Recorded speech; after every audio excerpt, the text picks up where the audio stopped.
ყველაფერი დაიწყო ძალიან ჩვეულებრივად. ერთ პატიოსან, ერთგულ და ოდნავ ფიცხ ადამიანს პრობლემები შეექმნა. თუმცა მოვყვეთ თავიდან, როგორც უკვე აღვნიშნეთ, ჩვენი გმირი ძალიან პატიოსანი გმირი იყო. მას ჰყავდა მეუღლე, რომელიც ძალიან უყვარდა და რომლის ერთგულიც იყო. წყვილს მართალია არ ჰქონდა სიმდიდრე, მაგრამ სამაგიეროდ ჰქონდათ ის, რაც ორივესთვის ყველაზე ძვირფასი იყო. მოკლედ, ისინი ერთმანეთით ცოცხლობდნენ. ასე იდეალურად გრძელდებოდა მათი ცხოვრება იქამდე, ვიდრე ერთ მშვენიერ დღეს ჩვენი გმირის მეუღლე შეუძლოდ არ გახდა.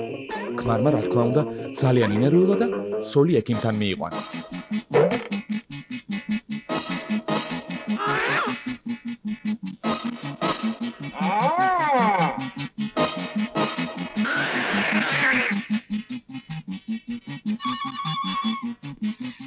ექიმის პასუხი არც თუ ისე სასიამოვნო, მაგრამ არა უსაშველო იყო. ცოლს გაფრთხილება, სიმშვიდე და მკურნალობა სჭირდებოდა. რა თქმა უნდა, ჩვენმა გმირმა ავადმყოფობის შესახებ არაფერი უთხრა მეუღლეს. მისი ნერვიულობა ხომ არაფრით არ შეიძლებოდა. ასე რომ წყვილმა შვიდად გააგრძელა ცხოვრება. ქმარი უფრო მეტად ზრუნავდა ცოლზე, ართობდა მას და დროდადრო მკურნალობის დეტალებსაც აცნობდა ექიმს.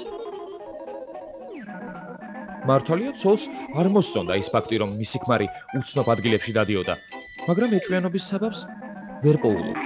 სამაგიეროდ ქმრის ერთგულებაში ეჭვის სხვა, მესამე პირმა შეიტანა. იგი მის ყოველნაბიჯს გულდასმით აკონტროლებდა და აფიქსირებდა კიდეც. ბოლოს და ბოლოს მესამე პირმა თანხა მოსთხოვა ჩვენს გმირს, იმისთვის რომ მეუღლეს არ გაეგო ვისთან დადიოდა ქმარი ასე ინტენსიურად. ჩვენი გმირი ჯერ ძალიან გაბრაზდა. მას ხომ არანაირი ინტიმური კავშირი არ ჰქონდა ექიმთან.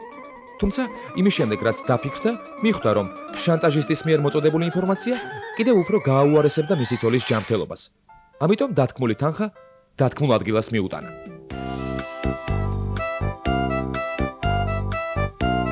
ხო, ქმრის საქციელმა საბოლოოდ დაარწმუნა შანტაჟისტი იმაში, რომ ქმარი ცოლს ღალატობდა და ჩვენი გმირის ბინაში მუქარის ზარებს უმატა.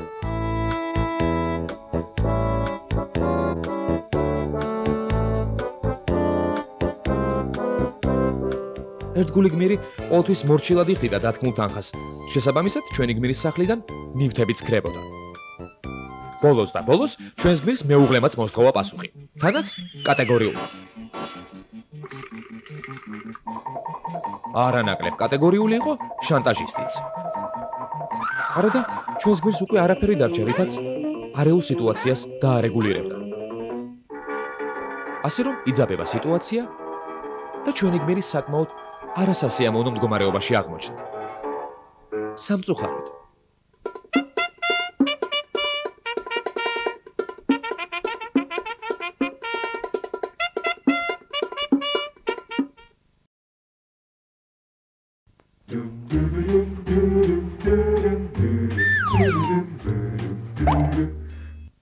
იყო და არა იყო რა. იყო ერთი ქვეყანა.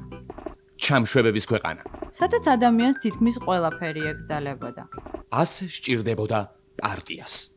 და სადაც ერთმანეთის დაბეზღება სულაც არ ითვლებოდა ცუდსაქციელად. მე მოვკლავ დედას, დავახჩობ მამას თუ რევოლუცია მომთხოვს ამას. ხო და ხალხით სარგებლობდა ამ წესებით და ერთმანეთის შესახებ მაკომპრომიტირებელ ინფორმაციებს აგროვებდა. ვერ იპოვიდნენ თუ? შედარებით ჭკვიანი ხალხი ამ ინფორმაციას თავის სასარგებლოდ იყენებდა, კარიერას იკეთებდა, ამ ფინანსურ მდგომარეობას იუმჯობესებდა.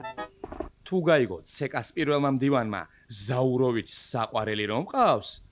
ხო და შეშინებული ხალხიც უსიტყვოდ ემორჩილებოდა შანტაჟისტებს. სად მაქვს ბაბაია ფული? უაზრო წესების ქვეყანაში შანტაჟისტებსაც ყავდათ თავისი შანტაჟისტები. შესაკრებთა გადანაცვლებით ჯამი არ იცვლება.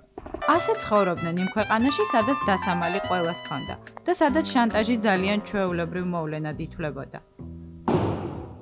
ძალიან შან სტაჟური სიუჟეტის დასასრული.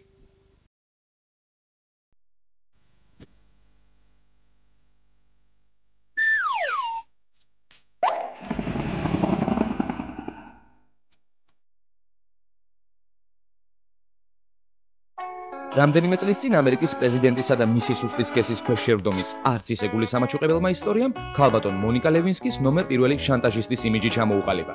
ბოროტი თუ არაბოროტიანები ამტკიცებდნენ, რომ სანამ პრეზიდენტ მდივნის ისტორია ფართოდ აფიშირებული გახდებოდა, მონიკა გაუხმაურებლად სთავაზობდა კლინტონს პრობლემების მოგვარებას.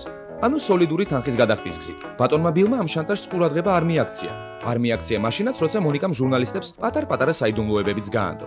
საბოლოო ჯამში კი ამ შანტაჟმა საკმაოდ შთამბეჭდავი სახე მიიღო და ისტორიის დასასრულიც ყველამ კარგად იცის.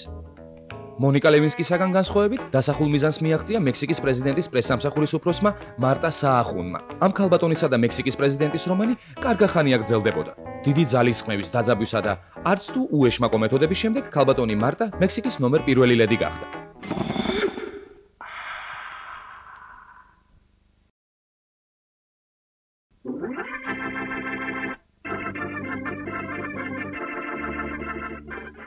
თუ თქვენ არ აგაქვთ შანტაჟის სტაჟი, ესე იგი არ გადაგიხდიათ არასდროს ბაჟი. აბა